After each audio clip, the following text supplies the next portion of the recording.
They called him Oleg Lyalin, but to most of the people who passed him on the streets of London, he was nobody special. A quiet Soviet trade official, a man who seemed more interested in knitwear orders and late-night drinks than in the fate of nations. Yet behind that ordinary face was a KGB officer trained for one purpose: to turn the open, modern cities of the West into killing grounds if the Cold War ever went hot. He had been born far from Britain, raised on stories of Soviet sacrifice and Soviet power, taught that the state was strong, that the West was decadent, that history was on Moscow's side. As a young man, he entered the service that stood at the center of that story, the KGB. There, inside training camps walled off from the world, he learned the trade of secret war. This was not the glamorous intelligence work of movie legends. Lyalin was assigned to Department V, formerly known as Department 13, the directorate responsible for sabotage, assassination, and terror operations overseas. His instructors did not talk about diplomacy or ideology. They spoke instead about how to disable railways, how to sabotage power stations, how to poison a city's water, how to assassinate political leaders and make it look like an accident. In the logic of the Soviet system, Department V existed because Moscow did not trust open confrontation with the West. American and British technology, industrial strength, and nuclear capabilities were formidable, and the Soviets knew it.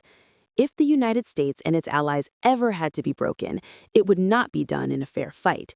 It would be done in the dark, through sabotage and weapons that could shatter civilian morale. Chemical gas in government tunnels, radioactive waste in coastal waters, starvation in crowded cities. By the late 1960s, the Soviet leadership decided that one of the key battlegrounds of this secret war would be the United Kingdom. Britain was more than an isolated island on the edge of Europe. It was a nuclear power, a key NATO ally, and, crucially, the closest partner of the United States in intelligence and nuclear operations. American submarines armed with ballistic missiles docked in Scottish waters.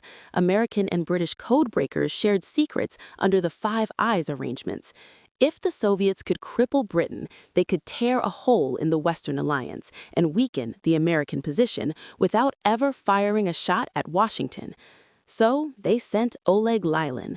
Officially, he arrived in London as part of the Soviet trade delegation, housed in a modern building in Highgate. His job on paper was laughably mundane: a knitwear buyer, a man who spent his time talking about sweaters, fabric quality, textile suppliers. In a city filled with bankers, actors, and tourists, who would pay attention to a Soviet knitwear specialist? But behind the cover story, his orders were deadly serious. He was to map the arteries of British life: rail junctions, power grids, telecommunication hubs, government tunnels, food depots, and coastal installations. He was to identify how and where Department V could strike in the event of war, where to place explosives, where to poison water, where to cut off supplies, so that the British government and people would stagger under the first blow. The more he worked, the more he came to understand something the Soviet propaganda never admitted. The West, especially the United States and its closest allies, had built systems of staggering complexity and resilience. Britain's rail network, its electrical grid, its underground command centers, its civil defense systems, and its cooperation with American nuclear forces formed a web that was not easily broken. To paralyze such a system, the Soviets needed more than brute force. They needed precision, timing, and advanced methods, including chemical and radiological sabotage. In training, Lyalin had been taught how Soviet planners viewed chemical weapons as tools best used against unprepared enemies, capable of causing catastrophic casualties if surprise could be achieved. Now, in London, he was tasked with finding the pressure points in a modern Western state where such weapons could do the most damage before the United States and Britain could bring their superior response capabilities to bear.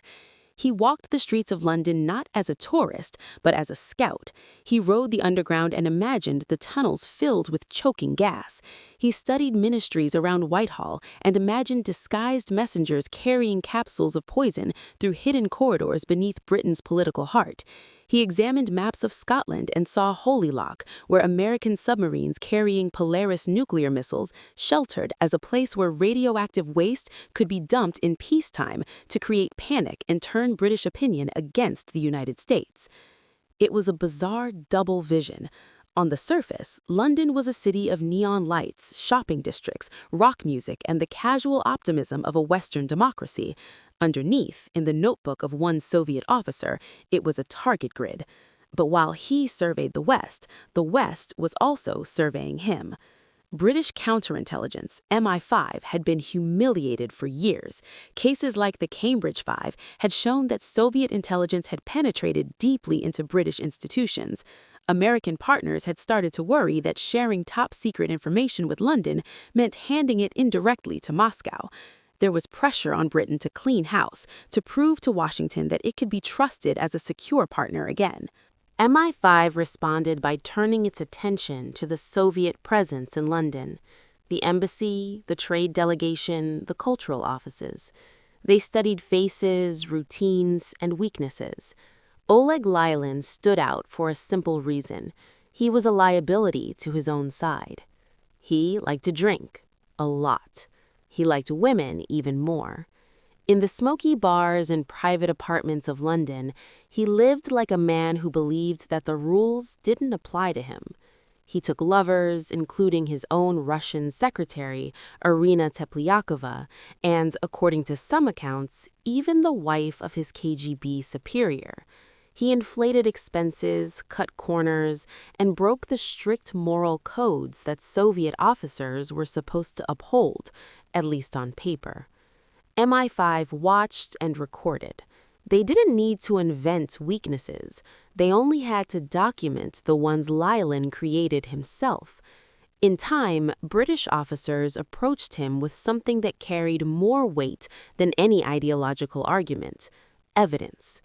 In one version of the story, they showed him photographs and recordings of his affair with Irina, a scandal that could destroy his career and perhaps his life once Moscow found out.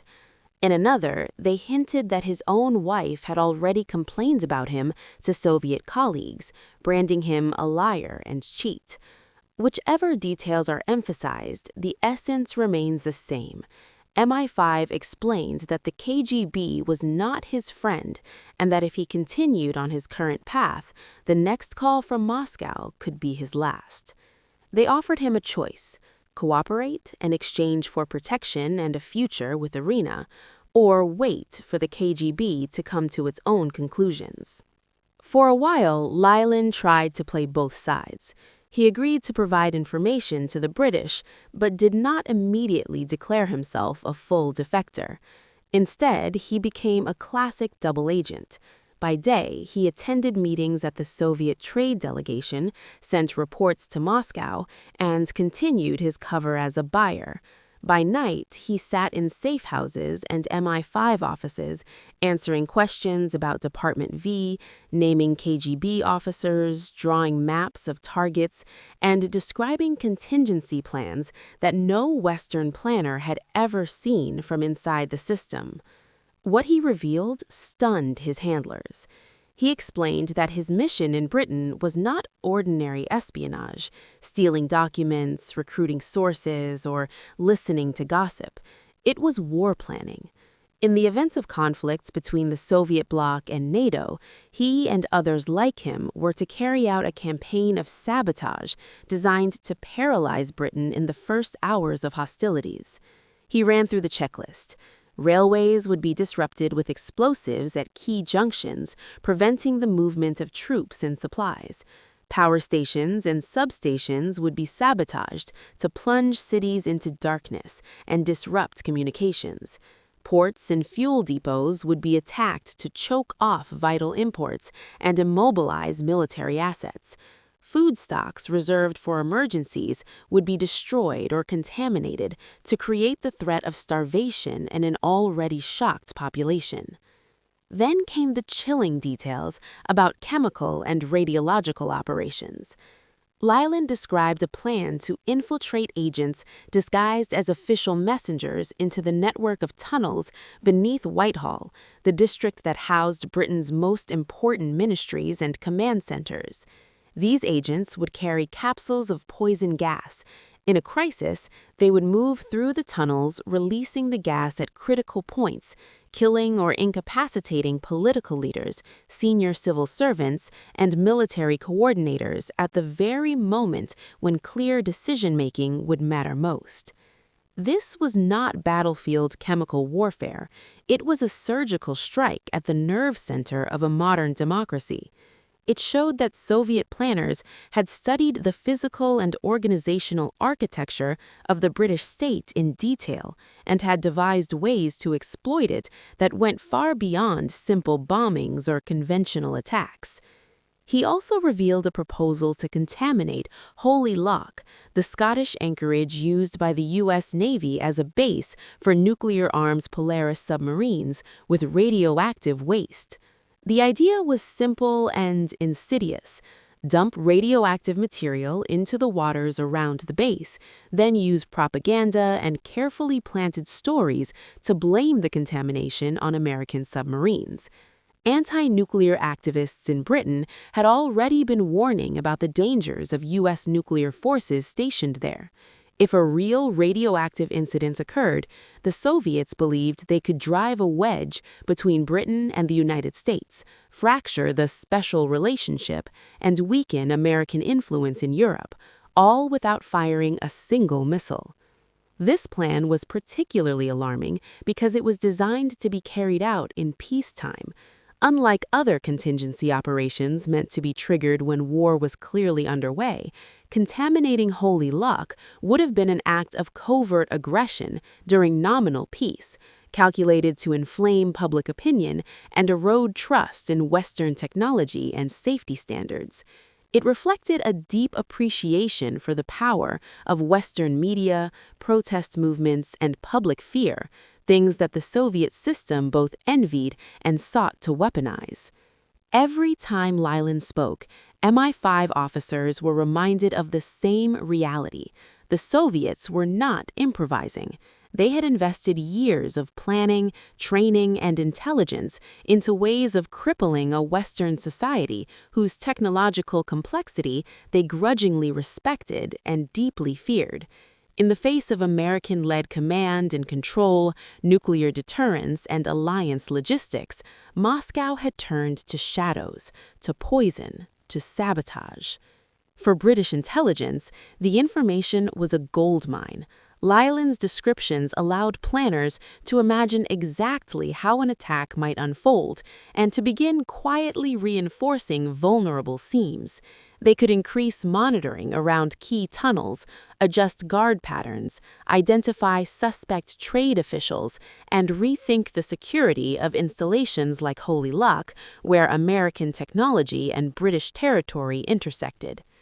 At the same time, his insider account of Department V confirmed suspicions that the KGB maintained a standing capability for targeted assassinations and terror operations. For years, there had been whispers and scattered evidence, mysterious poisonings, suspicious accidents, odd patterns in foreign natural deaths. Now, a trained officer was sitting in a safe house explaining that there really was a special section for such things, that it had standard procedures, training programs, and long-term contingency plans. All of this would have been enough to make Lyalin one of the most valuable defectors of his era, but his story did not stay in the shadows. It exploded into public view because of a very human mistake.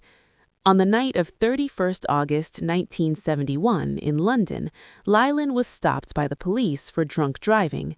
Different sources give different streets, but the essentials are the same. He was behind the wheel, intoxicated, and when asked to provide a breath sample or blood test, he refused. Crucially, he claimed he had no diplomatic immunity. That meant the police treated him like any other suspect. He was arrested and held to appear in court. For most people, this would have been a minor scandal, an embarrassing note in the back pages of a newspaper. For a KGB officer already under internal suspicion and already half-turned by MI5, this was a flashing red alarm. Within hours, British security realized who was sitting in that cell. The MI5 officers who had been handling him understood that if the KGB decided to recall him to Moscow after this incident, Lyalin might never be seen again. For his part, Lyalin knew exactly what a sudden recall could mean. He had seen men summoned for consultations who never returned to their posts. He had heard stories about interrogations, labor camps, and bullet-scarred basements reserved for traitors. And so, in the wake of that drunken arrest, Oleg Lyalin made a final choice. He would not go back. He offered full defection. He asked for asylum for himself and for Irina, the woman who had become the center of his personal life in London. In return, he promised complete cooperation. Names, plans, structures, everything he knew. The British did not hesitate. The drunk driving case quietly disappeared from the courts. Lyalin and Irina were moved into secure locations, protected by MI5. Then the question became what to do with what he had given them. Inside files and briefing rooms, his intelligence painted a devastating picture of Soviet penetration in Britain. The embassy, the trade delegation, various Soviet offices, countless positions were occupied by KGB and GRU officers operating under diplomatic cover. Allied with other sources, including a confessed Soviet agent in the Royal Navy, his information convinced the British government that merely arresting a few spies would not be enough. Prime Minister Edward Heath and his cabinet made a decision that stunned Moscow and impressed allies in Washington. In September 1971, Britain announced that 105 Soviet officials, diplomats, trade staff, and others, would have their credentials revoked and be expelled from the country. They were given days to leave. It was the largest single expulsion of Soviet intelligence officers in history. Moscow was outraged, threatening retaliation and accusing Britain of hysteria. The Soviet Union later expelled a smaller number of British diplomats and barred several former embassy staff from returning. But the scale was not equal. The Kremlin had been hit where it hurt. The network it had patiently built in London over more than a decade was suddenly gutted. A CIA report at the time described the London spy purge as the most devastating for the Kremlin. Former KGB officers later acknowledged that the expulsion crippled their operations in Britain, turning London from a target rich in opportunities into a far more hostile environment. For MI5, it was a rare and badly needed triumph, a chance to show the United States that Britain could defend itself and protect shared secrets. American observers watching from across the Atlantic had reasons to nod in approval. British intelligence, with American pressure and partnership in the background, had used a single defector to dismantle an entire enemy apparatus. The West had not only intercepted Soviet plans, it had turned the tables, exposing the aggressive intentions of Department V and forcing Moscow to retreat from one of its most important outposts.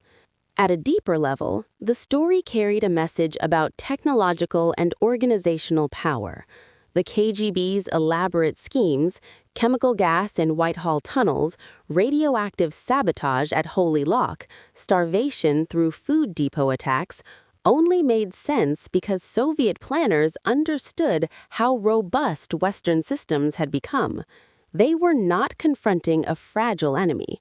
They were confronting societies whose infrastructures, militaries, and alliances, led and heavily supported by American capabilities, could absorb conventional blows and continue fighting. Faced with that reality, the Soviets reached for unconventional tools. Instead of out-innovating American technology in the open, they plotted to poison, to sabotage, to twist public opinion against the very U.S. systems that underpinned Western strength. That contrast is at the heart of why stories like Lyalin's fascinate American audiences today. The United States and its allies presented an open, technologically advanced world. The Soviet response, again and again, was to try to drag that world down into the shadows. After the frenzy of 1971-1972, Oleg Lyalin disappeared from headlines. He was granted political asylum in Britain in 1972, and Irina was allowed to join him. He received a new identity, was quietly moved out of London, and began a life that to neighbors would look unremarkable. A middle-aged man, perhaps with a vague accent, working some ordinary job, keeping to himself. In Moscow, the story ended differently. Soviet authorities condemned him to death in absentia. As far as the Kremlin was concerned, he had betrayed not just secrets, but an entire doctrine of asymmetric warfare. For the rest of his life, he lived in the limbo reserved for many defectors. He could not return home. He could not speak publicly about most of what he had done. He could watch on British television as the Cold War moved through phases of tension and détente, as American and Soviet leaders met to sign arms control agreements, as new generations debated nuclear weapons, espionage scandals, and the ethics of secret war. He died in 1995, largely unknown to the general public, but very well remembered inside offices where Cold War history was written in classified files. Looking back now, his story sits at the crossroads of several powerful themes. It shows how fragile an empire of fear can be when its own servants lose faith. It reveals how deeply the Soviet Union had planned to attack the West with chemical, radiological, and sabotage operations, precisely because it understood how strong Western, especially American and Allied, technology and organization really were. It captures a moment when British intelligence, pushed by American expectations and backed by American partnership, struck back so hard that one of the KGB's proudest fronts collapsed. And at the center of it all is a flawed, very human figure, a womanizing, hard-drinking KGB officer who loved the West's pleasures more than his own system's discipline, who found himself torn between fear of his superiors and fascination with the world he was supposed to destroy. In the end, his decision to cross over did more than save his own life. It helped protect millions of people in the West, Americans, Britons, and others, from plans that were never meant to see daylight, in a war that was never supposed to be fought in the open.